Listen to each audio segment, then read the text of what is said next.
እዚህ ስቱዲዮ ስመጣ እኔ ታሪኬን የኢትዮጵያ ሕዝብ ይፍረደኝ ነው።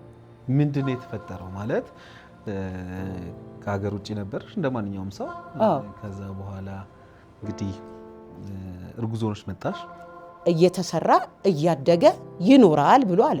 ቤቱ እየተሰራ እያደገ እየተከራየ የሚኖረው እኔ ጥቅሜ ምንድነው? እንደ ባቢሎንም ይገንባል ለኔ ጥቅሜ ነገ ምንድነው? ይሄን ስናገር ምንም አይመስለኝም ነኝ ይሆንኩትን ነው ማውራው ነኝ።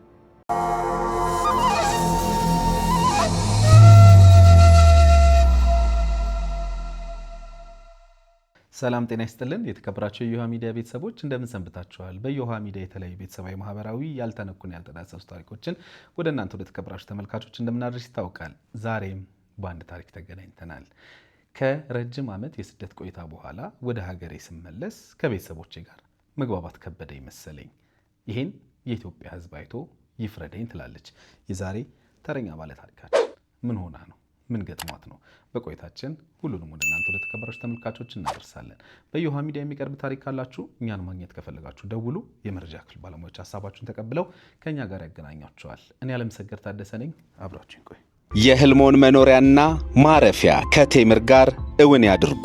ከዚህ በፊት 8 ሳይቶችን ጥንቅቅ አድርገን አስረክበን ብዙዎችን የቤት ባለቤት ያደረግን ሲሆን አሁን ደግሞ መሃል ከተማ ላይ አዳዲስ ሳይቶችን ይዘንላችሁ መተናል ይላል ቴምር ሪል ስቴት። በቡልጋሪያ በአዋሬ በሳር ቤትና በፒያሳ አፓርትመንትና የንግድ ሱቆችን ከ10% ቅድመ ክፍያ ጀምሮ ቀሪውን ያለምንም የዋጋ ጭማሪ በግንባታው ሂደት ይከፍላሉ።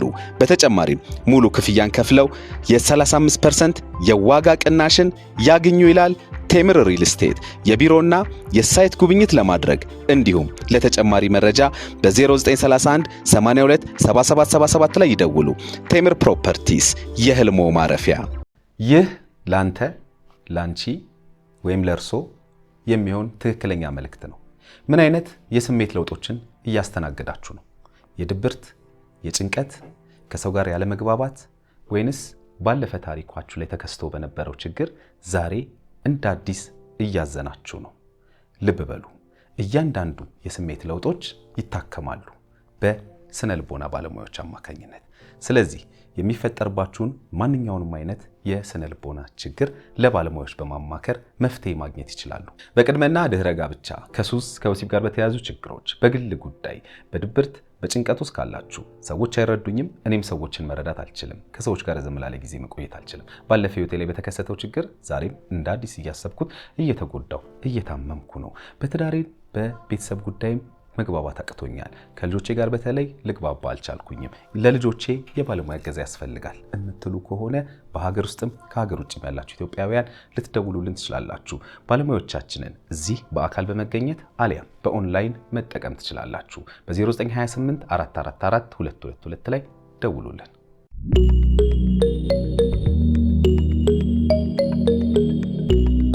እንኳን ደህና መጡ። እንኳን ደህና ቆያችሁ። ሰላም ነው? እግዚአብሔር ይመስገን አለን። በቅድሚያ አመሰግናለሁ። እንግዲህ አንቺ ልበል አንቱ? ደስ ያለህን ሁሉም ያው ነው። እሺ፣ ታሪክሽን ፈቃደኛ ሆነሽ ልታካፊኝ ስለመጣሽ በተመልካቾች ስም አመሰግናለሁ። በትውውቅን ጀምር እስኪ። ማን እንበል? እኔ ስሜ አዲስ ይባላል። አዲስ። እሺ፣ እስኪ አዲስ ማናት? ለኔም ለተመልካቾችም በደንብ አስተዋውቂ። የት ነው ተወልደሽ ያደግሽው? ስለ ልጅነትሽ የተወሰኑ ነገሮችን ንገሪኝ። በዛ አልጀምር። ተወልጄ ያደግኩት አዲስ አበባ ውስጥ ነው። ስለ ልጅነቴ እንደማንኛውም ልጅ ተወልጄ ያደግያለሁ። ይሄው ነው ማለት የተወሰነ ተምሬያለሁ። በእናት በአባቴ ቤት አድጌያለሁ ማስታውሰው ማለት ነው። ከዛ ደግሞ ከፍ ስል የህይወት ታሪኬ ያው እየቀጠለ ይመጣል። እድሜ በጨመረ ቁጥር ህይወት እየተቀያየረ ይመጣል። ግን እንዴት ነው ተወለድኩ አደግኩ አይምሮ ባወኩ ጊዜ ደግሞ ያው እንደማንኛውም ሰው የራሴን ህይወት ጀመርኩ ማለት ነው። ወንድም እህት የለሽም? አሉኝ። ወንድም እህቶች አሉኝ። እሺ፣ እስኪ ንገሪኝ ስላንቺ። ዛሬ እንግዲህ የመጣሽው ከቤተሰብ ጋር በተያያዘ የተፈጠረን አለመግባባት ለመግለጽ ነው? አዎ ትክክል ነው። ከቤተሰብ ጋር ምንድነው እንደማንኛውም ቤተሰቦቼ ናቸው፣ እህት ወንድሞቼ ናቸው። እና ይቅርታ በዚህ አጋጣሚ ቅድሚያ የምናገረው ነገር ምንድነው እዚህ ስቱዲዮ ስመጣ እኔ ታሪኬን የኢትዮጵያ ሕዝብ ይፍረደኝ ነው። ሰው የሆነ በቃ ሰው የሆነ አይምሮ ያለው እኔ መናገር የማልችለውን ተረርቶኝና በቃ እንደዚህ ሆኖ ይሄን እኔ የምናገረው ነገር ምን ማለት እንደፈለኩ የሚሰማ የሚያይ ይፍረደኝ ነው የምለው። ልጅነትሽ እስኪ ንገሪኝ። ስለ ልጅነቴ ኖርማል በጣም እናቴ የምትወደኝ በጣም አንቺ እቺ ቆንጆ ልጅ ተብዬ ያደኩ ነኝ። ጥሩ አይምሮ ያለኝ በቃ ጥሩ የሥራ አይምሮ፣ የእድገት አይምሮ፣ የብልጽግና አይምሮ ውስጤ ያለ ብዙ ዕውቀት ያለ ሴት ነኝ ሳድግ ማለት ነው። ወጣትነትሽስ እንዴት ነበር? እኔ ወጣትነቴ በስራ ነው ያሳለፍኩት። ቤተሰብ በመርዳት እናቴን በመርዳት እንደ ወጣት ዘልዬ ወይም ደግሞ እንደ ወጣት የወጣትነትን ህይወት አላደግኩትም፣ አልኖርኩትም። ይህን ስናገር የሚያይ ሰው የሚያቀኝ ያውቃል። ይህን ደግሞ ማስረጃም የሰፈር ሰው ሁሉ ያውቃል። ትዳር ቤተሰብ የራስሽን መስርተሻል? ያው ትዳር መስርቼ ነበር ወደ ውጭ ሀገር ላይ። ከዛ እዚህ ሀገር ስመጣ ቀረ። እንግዲህ በወጣትነት ጊዜሽ ከሀገር ወጥተሽ ነበረ ስደት። መቼ ነበር ታስታውሻለሽ? አስታውሳለሁ። በ83 ነው። በ83 ነው ከሀገር ወጣሽ? የት ሀገር ሄድሽ? እኔ መጀመሪያ ሄድኩት አረብ ሀገር ነው። ከዛ አረብ ሀገር እየሰራው ያው ኖር ነበር። ደግሞ በመሀል 2003 መጣው። ከዛም በኋላ ሄድኩ። ከዛ በኋላ ደግሞ በ97 መጣው። በ97 ስመጣ ያው ነፍሰ ጡር ሆኜ ነው የመጣሁት። እንደ ማንኛውም ቤተሰቤ ጋር ብዬ መጣሁ። በንጹህ አይምሮዬ ማለት ነው። ቤተሰቤ ማንም ሰው ቤተሰቤ ጋር ብሎ ነው የሚሄደው። ከዛ ውጭ የትም አይሄድምና ከዛ በኋላ ግን ያገኘሁት ምላሽ ከባድ ነው። ስመጣ ግን ምንድነው አመጣጤ ወልጄ እነሱ ላይ ኖሮ ምናምን አይደለም። በጣም ብዙ ብር ይዤ በጣም ብዙ ነገር ይዤ ነው የመጣሁት። በዛ በብሬ ግን ምንም እንዳልጠቀምበት ተደርጌ ግፍ በደል ተሰርቶብኝ በቃ በኢትዮጵያ ላይ በጣም በብዙ ውርደት ኑሮ ነው ተዋርጄ ኖርኩት። በ83 ነው ከሀገር የወጣሽ። ከዛ በ97 ልጅ ይዘሽ መጣሽ። ምን ከማን ጋር ግንኙነት ፈጥረሽ ነው ይሄ ነገር የተፈጠረው? ትዳር ነበረኝ አረብ ሀገር ላይ። እሺ ትዳር ነበረኝ። ይቻላል እንደዛ መጋባት? አዎ እኔ በደንብ ነው። በኢትዮጵያ ኤምባሲ እንጋባለን። በኢትዮጵያ ኤምባሲ ውስጥ አዎ አለ ትዳር እናደርጋለን። እና ትዳር ባረኩ ጊዜ ግን ለምን መጣሽ ብትለኝ እኔ በቃ ከዚህ በኋላ አርግዣለሁ፣ ለእናቴ አንዳንድ ነገር አስተካክዬ ልሂድ ነው የመጣሁበት ኬዝ ይሄ ነው።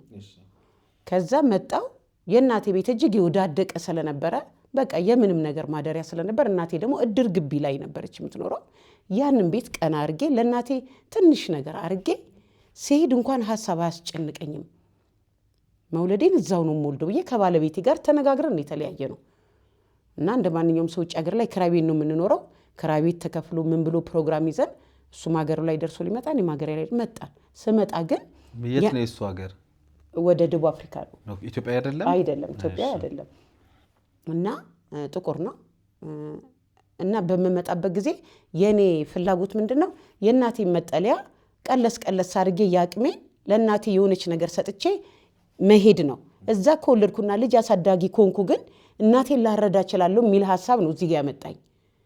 ከዛ በኋላ ግን ያንን ቤት ሰርቼ ሳልጨርስ እንትን መጣ 97 ግርግር መጣ ማለት ነው። ከዛ ከኢትዮጵያ መውጣት የተወሰነ ጊዜ ተከለከለ። እኔ በዛ መሃል ወለድኩ። ከወለድኩ በኋላ ባለቤቴም ነው እያለ እኔም ደግሞ እሄዳለሁ እያልኩ ሁሌ በየቀኑ እሄዳለሁ ነው። ግን የሚኬድበት መንገድ ዝግ ነበር። ከዛ ደግሞ በቃ ሁካታ በቃ በዙሪያ ጦርነት ተነሳ።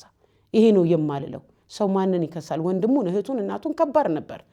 በቃ ልደማመጥ በማልችልበት መልኩ ከአቅሜ በላይ በዛ ላይ እዛ ኖረ ደግሞ ስትመጣ የዚህ ሀገር ህይወት አዲስ ነው የሚሆነው።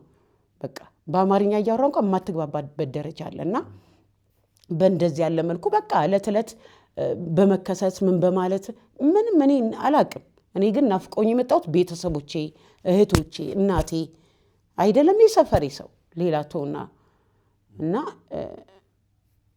በዚህ መልኩ በቃ በጣም እንደዚህ ሆነ። ምንድነው የተፈጠረው? ማለት ከሀገር ውጭ ነበርሽ እንደማንኛውም ሰው።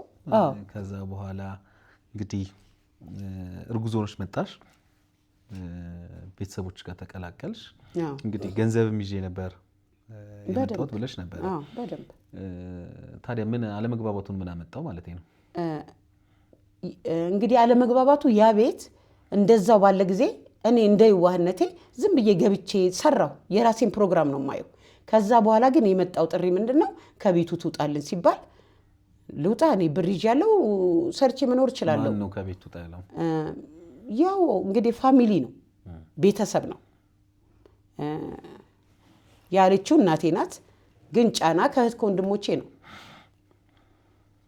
እኔ ግን ያንንም እንደ ወንጀል አላየሁትም። ለሀገሩ ግን አዲስ ስለሆንኩኝ መሬትም እስክገዛ ቤትም እስክሰራ ሌላ ቦታ መሄድ ጭንቅ ነበር ለኔ። አዲስ ሀገር ስለሆነ ለኔ ግራና ቀኙ ስለማላቅ ልጅም ስለያዝኩ ግራ ገባኝና እዛው ነበር የምኖረው። በየቀኑ ግን ጦርነት በዛ መልኩ ስንኖር ምን ላንቺ አዲስ ነገር ይሆነብሽ? ለኔ ያው እንግዲህ እዛ ሀገር ኖሬ ስመጣ አሁን እዚህ ሀገር ዝም ብለህ ተከራይተም ባሁን ላይ ቀላል ነው ለኔ። ግን ያኔ እንዲህ ተከራይተህ ስኖር ትጨነቃለህ። ምን አይነት ሰው ነው መግባቢያ ታቅታል። እንደዚህ ያለ ነገር አለ። እኔ ማንነቴ ማለት ነው በቃ አይ ማለት ያነሳውት ለምንድን ነው ከሀገር ውጭ ሄደሽ የኖርሽ ሰው ነሽ። ስለዚህ ቤትም ተከራይቶም ይሁን ሰርቶም ለመኖር ይቀላል እኮ። ምንድነው እኮ ምኑን የጠፋሽ ታዲያ? አው የጠፋኝ ከአንድ ሰው ጋር መግባባት እንደዛ ያለ የሆነች ነገር ተከራይቼ ኖር ያለኩ። አሁን ወደ ጦራሎች አካባቢ ተከራይቻለሁ፣ ወደዛ ተከራይቻለሁ።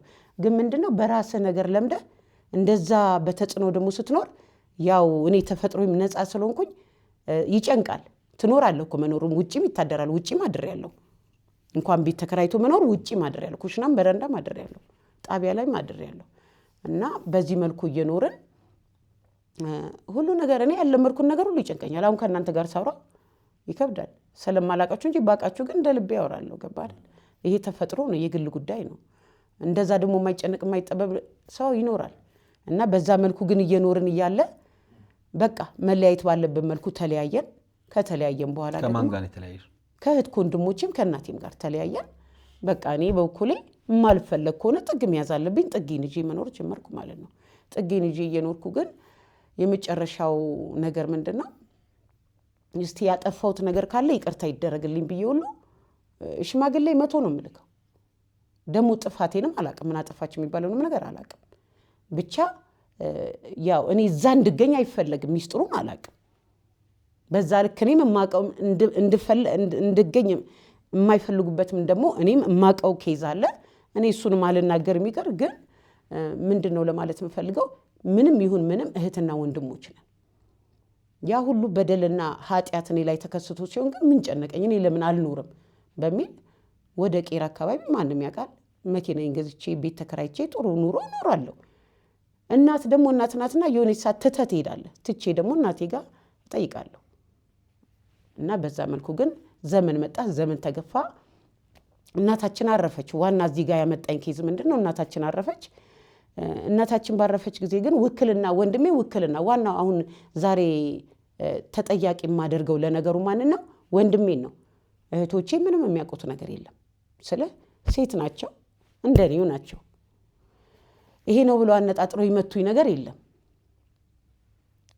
እና ይሄ ወንድሜ ግን እናታችን ስትሞት ውክልና እንደማንኛውም ሰው ወንድሜ ነው።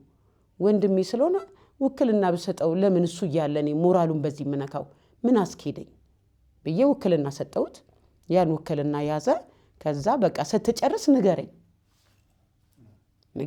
ውክልናውን ስጨርስ የቱ ጋር እንደደረስክ ንገረኝ። የምን ውክልና ነው የሰጠሽው? ቤቱን ይሄን እንትን ማድረግ ማለት ነው ማሳወጅ። ወራሽ ማለት ነው? ወራሽ።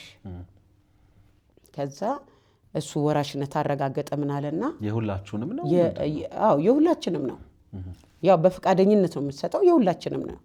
ካልፈለግኩ ደግሞ በራሴም እንትን ማድረግ እችላለሁ። እሱ ችግር አልነበረውም። ግን ያም ቁም ነገር ሆኖ እንዴት የወንድሜ ሞራል ነካለው በሚል ሰጠው። ስሰጥ የሰጠሁት ከገንዘብ ጋር እንጂ ዝም ብዬ አይደለም።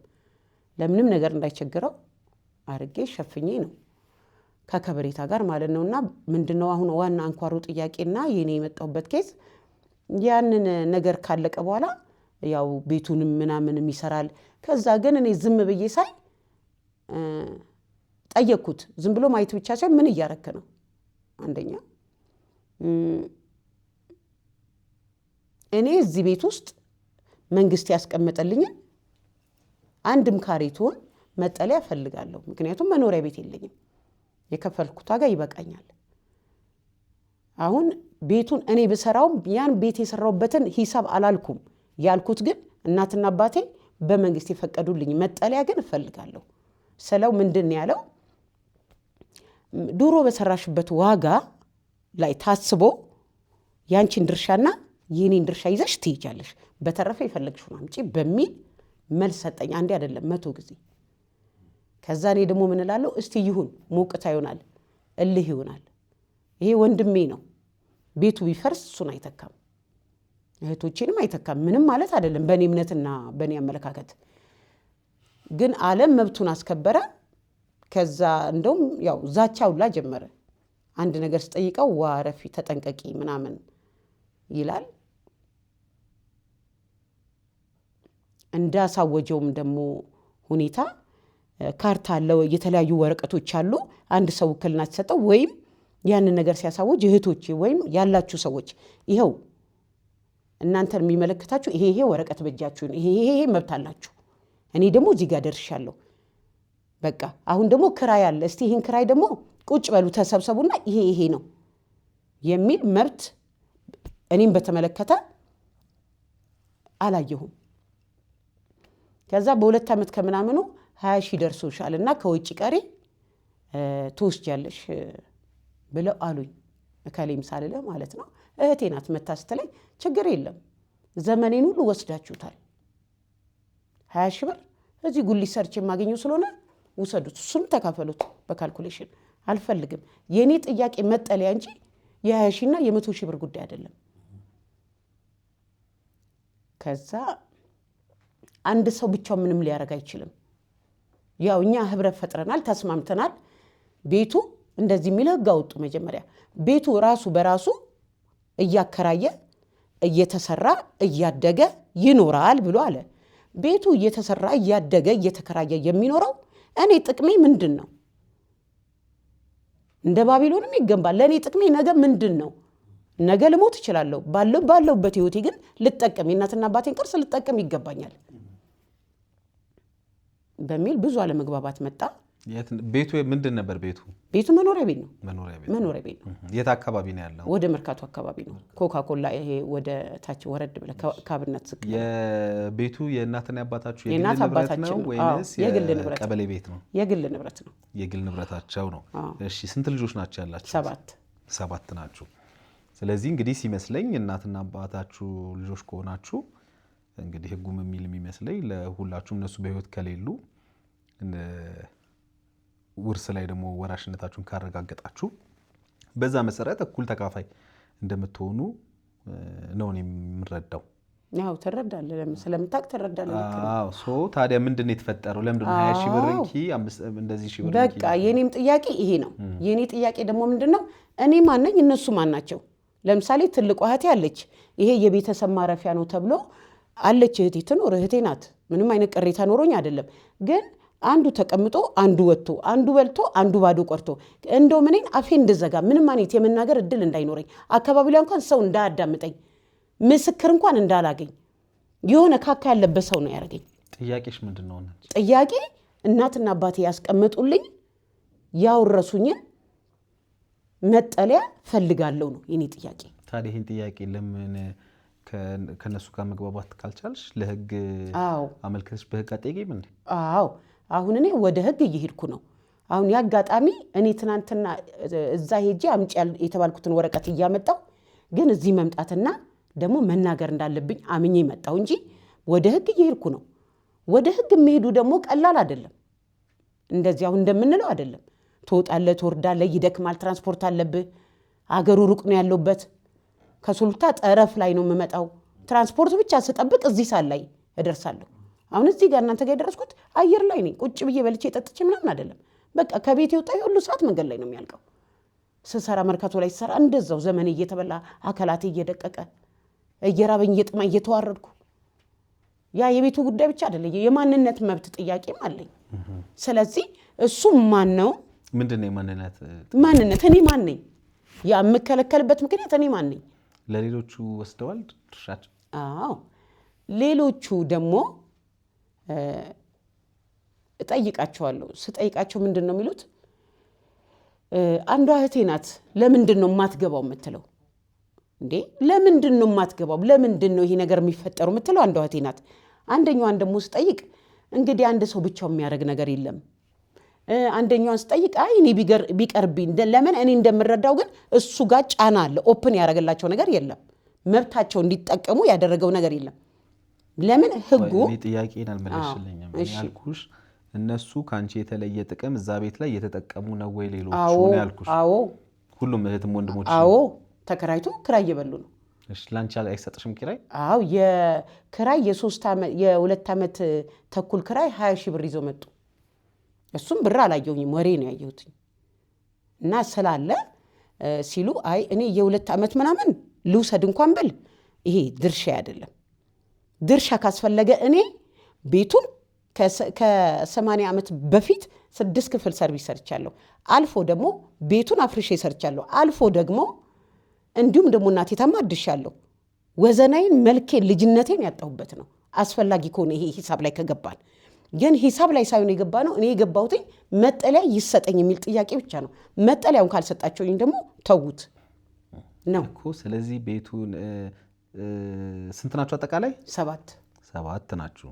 እሺ ስለዚህ አሁን እኮ ይሄ የመጀመሪያው ነገር እናንተ ተስማምታችሁ ስምምነት የለም። በቃ እናትና አባታችሁ ያስቀመጡላችሁ ነገር በጋራ መጠቀም አንድ ነገር ነው። ቢቻል አሁን አንቺ ኪራዩን አልፈልግም ቤት ልኑር ነው ቤት ውስጥ ልኑር። አዎ ይሄ ጥያቄ ነው። የሚኖር ሰው አለ ቤት ውስጥ? አዎ ትልቋ እህቴ አለች።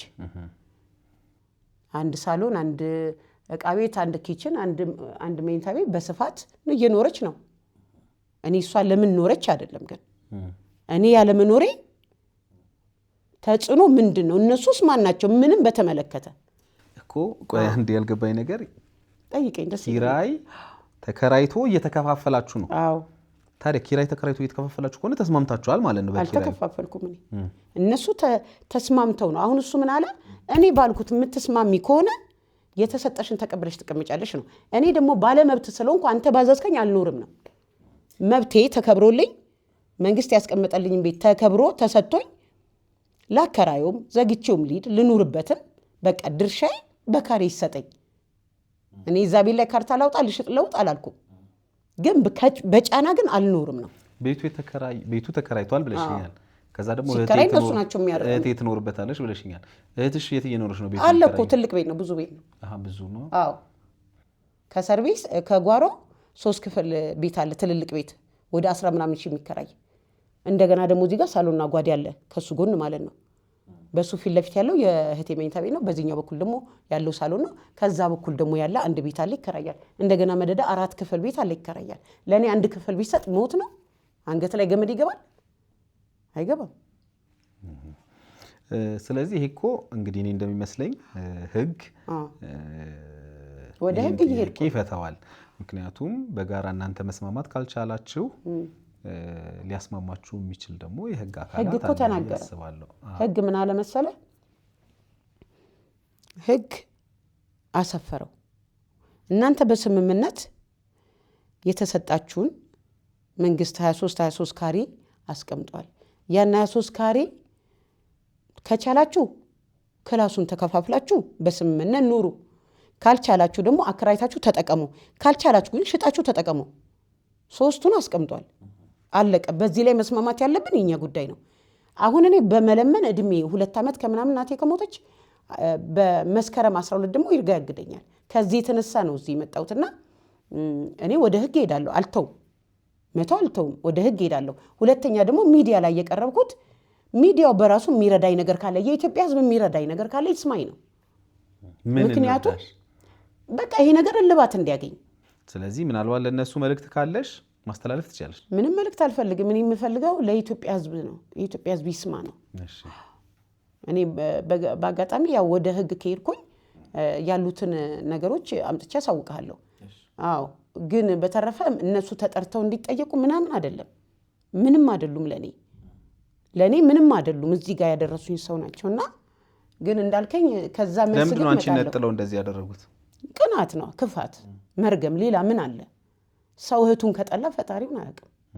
አታውቂም በምን ምክንያት እንደዚህ እንደሆነ? ምንም ቅናት ነው፣ ኮምፕሌክስ ነው። በምን ይቀናሉ? በቃ ተፈጥሯቸው ይሄ ስለሆነ ሌሎቹም አይደሉ እሱ ነው በቃ እሱ ጫና ስለሚወድ ሰው ታናሽሽ ነው ታላቅሽ ነው? ታላቂ ነው። አሁን የምታወሪው ሰው ታላቂ ነው።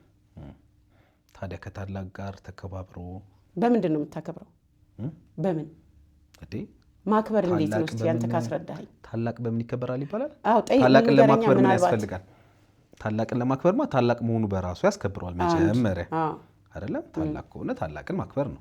ምን አድርገህ ነው የምታከብረው ነው ከኔ ጥያቄ ላንተ እኮ ምን አድርገህ ማለት አሁን አንተ ታላቅ እንዴት ነው የምታከብረው ነገር እንጂ እኔ አከብረዋለሁ። አንደኛ ታላቄ ስለሆነ ፎርሙላው እንዴት ነው የኔ ጥያቄ። አንደኛ ታላቄ ስለሆነ ማለት ታላቅ ነው። ሁለተኛ ደግሞ ቀረቤታችሁ ነው የሚወስነው። በቃ ነገርኩ እኮ እኔ ወደ ዓመት ምናምን በተለያየ መልኩ አብረን ያላደግን ሰዎች እሱ ደግሞ በጣም ብርን የወደደ ሰው ነው። ወንድሜም ሊሆን አይችልም ልፈልገውም አልችልም። ይሄ የኔ ምርጫ ነው። እውነት በመናገር ደግሞ እንዴት ነው ኃጢአት የለውም። አሁን እኔ እውነትን በመናገር ነገርኩ እኮ ከቤቱም ከምንም ይልቅ እኔ ወንድሜ ይበልጣል። እሱ አፈር ቢሆን ምን ያደርግልኛል? ሁሉ ፈርሶ እሱ ቢኖር ለኔ ስጋዬ ነው። ግን ካልሆነ ሳልፈልግህም ካለስ ብር ይበልጥብኛል 30 እና 20 ሺህ ብር ሂጂ ይዘሽ ሂጂ ሲል ይሄ ወንድሜ አይደለም ለኔ። ድርሻሽ ነው ቤቱ እንዳትጠይቂ ነው። አዎ ወንድም እኮ ማለት ሲከፋ የሚያዝን መሰለኝ ጥላ የሚሆን ወንድም ስጋ ለብሶ ስለቆመ አይደለም። ሰይጣንም ስጋ ለብሶ ይቆማል። ወንድም የሚሳሳልን እኮ በቃ። ቤቱ ምን ያህል ይከራያል? አጠቃላይ ይከራያል። ስንት ብር ይከራያል እንደው በግምት ባንቺ ግምት? ኧረ እኔ ዝርዝሩን እነግርሃለሁ። በአጠቃላይ እስቲ ትንሽ ቢባል አንድ 40 ሺህ ይከራያል በወር 40 ሺህ ይከራያል። ሁሌ ስጠይቃቸው ግን ይሄ ወጥቶ ይሄ ገብቶ ምናምን ነው። ይሄ ምንም እዚህ ግባ ማት ለህት አይባልም። እሺ 40 ሺህ ስንት ናቸው? 40 ሺህ ሰባት ናቸው። እነሱም እኮ ምንም አግኝቶ አይደለም ሴቶቹ ብሩ እሱ ጋር ነው። እንደው እኩል ይድረሳችሁ ቢባል 5000 ምናምን ብር ነው የሚደርሰው በትክክሉ እንኳን ቢከፈል 40 ሺህ 7 ጊዜ 5 35 ሺህ 5 ሺህ ብሩ 35 በለው 30 በለው ይድረስ 500 ይድረስህ። ግን የልጅነት መብት አለ። አይ ይሄን ነገር እስቲ ምን እናድርገው እከሊት ይከፋት ይሆን ይሄን ነገር ደግሞ የሚሆነው በዚህ ያለ ምክንያት ነው። ስለዚህ የሷን መብት እንዳይነካ የወንድሜ መብት እንዳይነካ። እኔ የሁላችሁም ታላቅ ነው እሱ አይደለም። የሁላችንም ታላቅ የለም። እሱ የኔ ታላቅ ነው። የሱ ታላቅ ደግሞ ቤት ውስጥ ናት። ስለዚህ እሱ የሚሰራው ስራ እላይ ወንድም ነው፣ ግን እውነተኛ ለራሱ ነው የሚኖረው እንጂ ለማንም ለእህቶቼ እኔ አላቅም ስለነሱ። ስለኔ ግን አይኖርም። ወንድሜ ነው ልል ይከብዳል። ለኔ ወንድሜ ሲከፋኝ የቆመልኝ አይዞሽ ያለኝ እንጂ ተወልዶኝ ጎኔን የሚወጋ ወንድም ሊሆን አይችልም።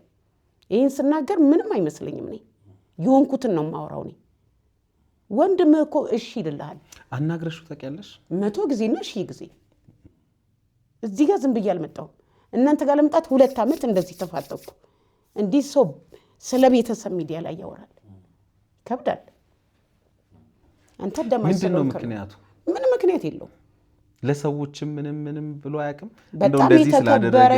በጣም የተከበረች ትልቅ አብሮ አደጋችን እኔን ያሳደገች ልል ይችላለሁ። ይህን ሁሉ ሳወራለህ አንተ 20 ሰው እናቴ ለእኔ እንዴት እያለቀሰች እንደሞተች የሚነግርህ አካባቢ በደንብ አለ። እኔ እዚህ ጋር የማወራው ውሸት ሊሆን ይችላል፣ ስሜታዊ አይደለም። በጣም እባካችሁ ብላ እኔ እናታችሁ አደራ ብለውኛል። ስለዚህች ልጅ እያለቀሱ ነው የሞቱት፣ እንደው ምን ይሻላል ብላ የእናቴን ቀብር ቆማ አስቆፍራ 40 አስደግሳ እባካችሁ ተስማሙ እግዚኦ ብላ ቆቤ ጫነች ሴት አንሰማም ብሎ በራሳቸው ስትራቴጂ እሷም ከዚህ በላይ አልችልም በቃ። እንግዲህ ምናልባት እኔ እስከማውቀው ህጉ በግልጽ ያስቀመጠው ነገር አለ ከውርስ ጋር በተያያዘ ነገር። ስለዚህ ያንን እንግዲህ በህግ መሰረት ሄደሽ መብትሽን የመጠየቅ መብትም ስላለሽ ግለሰባዊ መብት ስላለሽ እሱን ታደርጊያለሽ ብዬ አስባለሁ። እኔ ግን እንደው ፍቅሩ ቢቀድም መተሳሰቡ ቢቀድም እንደው ይሄ በተለይ የጎደለው ነገር አሁን አንቺም እሱን እንደ ወንድም አላየውም ያልሽበት እኔ ስሜትሽን እረዳለሁ። ከጉዳትሽ አንጻር ሊሆን ይችላል ብዬ አስባለሁ። እና ምክንያቱ ምንድን ነው ብሎ ግን እንደ ትልቅ ሰው ተነጋግሮ ችግሮችን መፍታት በጣም የተሻለ ነው ብዬ አስባለሁ። ሌሎች ምን ይላሉ በዚህ ሀሳብ ላይ? ሌሎች እህት ወንድሞች ምን ይላሉ? እሱ መጠየቅ አይችሉም። ለምንድን ነው የማይጠይቁት? ሀሳቡንም ስለማያቀርብ። አይ አዲስ እዚህ ቤት አትገባም የሚል እህትና ወንድም እህት የለኝም። አትገባም የሚል እህት የለኝም አላሉ። እንደውም አንደኛዋ ለምንድን ነው የማትገባው? ምን ስለሆነ? በቃ እንዲህ ነው የምትለው። ስለዚህ ህዝቡ እንዲያውቅ ነው ይሄን የፈለግሽው? ህዝብ ሰምቶ የሚፈርደውን ይፍረድ። እሺ እንግዲህ ወደዚህ ስትመጪ እርጉዝ ሆነሽ ነው የመጣሽው ከደቡብ አፍሪካዊ ግለሰብ ጋር? ከአረብ ሀገር ነው የመጣሁት። ሰውየውን እዛ ነው አባቱ? አዎ። ምናዊ ነው ያልሽኝ ቅድም? አፍሪካዊ ያልሽኝ? አዎ ጥቁር ነው፣ ደቡብ አፍሪካ ውስጥ ነው። እኔ ነኝ ያልኩት እኮ። ልጁን እርጉዝ መሆንሽን ምናምን ያውቃል ወደዚህ ስትመጪ? አዎ ትዳር አይደል እንዴ? ያውቃል። እንደዋወላለን። አዎ ትደዋወላላችሁ። ልጁ ስትወልጂ ሳወቀ? አዎ እንዴት አያውቅም እኮ። መጣ? አዎ መጥቶ ትራንዚት ነው የመጣው። ኢትዮጵያ ኤርላይንስ አርፎ አይቶን ነው ሄደው። በሰዓቱ ግን እኔ መውጣት አልችልም ነበር። መጥቶ አርፎ ትራንዚት እንደ የተወሰነ ሰዓት ኢትዮጵያ ኤርላይንስ አርፎ በረራው ከመነሳቱ በፊት እኛ ሄደን ልጁን አይቶ እኔን አይቶ ነው የሚሄደው። በየጊዜው የተወሰነ ነገር ለልጁ ማሳደጊያ ይልክ ነበር። አሁንስ አይልክልኝም። ቆየ። ለምን አትመጪም? ሁሉም ሰው ይመጣል። ምክንያትሽ ምንድን ነው? በተለያየ መልኩ። ስንት ዓመት ሆነው ልጃችሁ? ልጄ ሴት ናት። ወደ 20 ዓመቷ ነው። 20 ዓመቷ ናት። ኦኬ። እሷስ አታነሳም? አባቴ እንደዚህ አይነት እናወራለን። እንደ ቤተሰብ የራሳችን ወሬ እናወራለን። ኦኬ። ሌላ ማገዝሽ ነገር አለ? ምንም አታግዘኝም። በቃ ይሄ እነሱ እንዲጠሩ እንዲጠየቁ ችግሬን እንዲሰሙኝ እንዲያግዙኝ ሳይሆን ግን የሚያይ የተረዳኝ በቃ ይፍረደኝ ነው የሚለው። ያው እንግዲህ ይሄን ፕሮግራም ይሄ ባንቺ በኩል ያለውን የሰማ ነው። ምናልባት እነሱ መተው ደግሞ በእነሱ በኩል የሚሉት ነገር ካለ ምን ሰማለን? አዎ ጥሩ ነው መተው ቢሰሙ። መተው እኛ ድርሻ አለን የምንናገረዋለን ብሶት አለን ቢሉ እኮ ይሄ የመጀመሪያው ደረጃ የይቅርታ ጥያቄ ነው።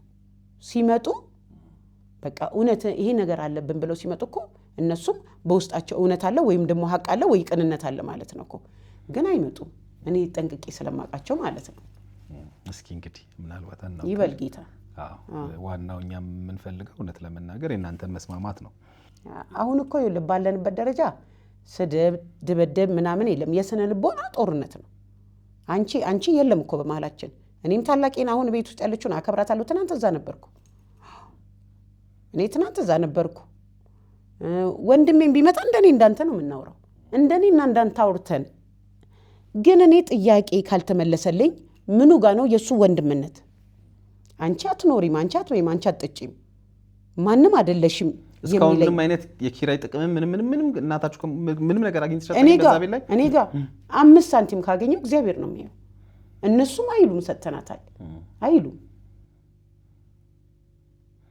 ቤቱ ሲሰራ ያንቺ ነው ትልቁ አስተዋጽኦ ያልሽኝ ቅድም። ትክክል ነው። ለዚህ ደግሞ ምስክር አለኝ። እኔ አረብ ሀገር ሄጄ የመጀመሪያ የልጅነት ሀብቴን ያፈሰስኩት ለእናቴ፣ ለአባቴ፣ ለእህት፣ ለወንድሞቼ በሚል ያለኝን እንደ ሴትነቴ ቅሪቴን አፍስሼ አንጡራ ሀብቴን ትቼ እድሜ ያለቀበትን ሀብት ትቼ ነው የሄድኩት። ያው ልክ ነው፣ እውነት ነው። ይሄ ማውራው ውሸት ሳይሆን ትንሽ ቢባል 100 ሰው ይመሰክርልኛል። ይሄ ነው። ኦኬ እሺ እኔ በዚህ አጋጣሚ 4 እህቶች ላይ ጥያቄና መልስ የለኝም። ያለኝ እሱ ላይ ነው። የበደለኝ ምናልባት ቸግሮ ከሆነ ያን ችግሩን ለመወጣት በቀልም ከሆነ ለመበቀል በደንብ ተበቅሎኛል፣ አድርጎታልና ሊጠየቅ እንኳን አንኳኩቶ ቢመጣ ሊጠየቅ የሚገባው እሱ እንጂ ሌሎቹን ምንም አልበደሉኝም፣ ምንም አላረጉኝም። እኛ እንግዲህ የራሳችን የኛ አሰራር አለን። እሺ አመሰግናለሁ። እናመሰግናለን አንቺ ታሪክሽን ስለነገርሽን። አመሰግናለሁ። እሺ እንግዲህ የተከበራችሁ ተመልካቾች ከዛሬ ባለ ታሪካችን ጋር ያደረግነው ቆይታ ይህንን ይመስላል። ከዚህ ታሪክ ጋር በተያያዘ እንግዲህ የምንደውላችሁ አካላት ያው በእናንተ በኩል ያለውን ነገር እኛም ለመስማት እኔም ተመልካቾችም ለመስማት ዝግጁ ነን። እንግዲህ ከዚህ ቪዲዮ በፊት ተሳካልና ካገኘናቸው አብረን አያይዘን የምናቀርብ ይሆናል። ካልሆነም ምላሻቸውን የምናካትተው ይሆናል በድምጽ ማለት ነው። ወይም በአካልም ከሆነ በአካል የምናካትት ነው የሚሆነው። በእዮሃ ሚዲያ የሚቀርብ ታሪክ ካላችሁና እኛን ማግኘት ከፈለጋችሁ ደውሉ። የመረጃ ክፍል ባለሙያዎች ሀሳባችሁን ተቀብለው ከኛ ጋር ያገናኛችኋል። እኔ አለምሰገድ ታደሰ ነኝ። መልካም ጊዜ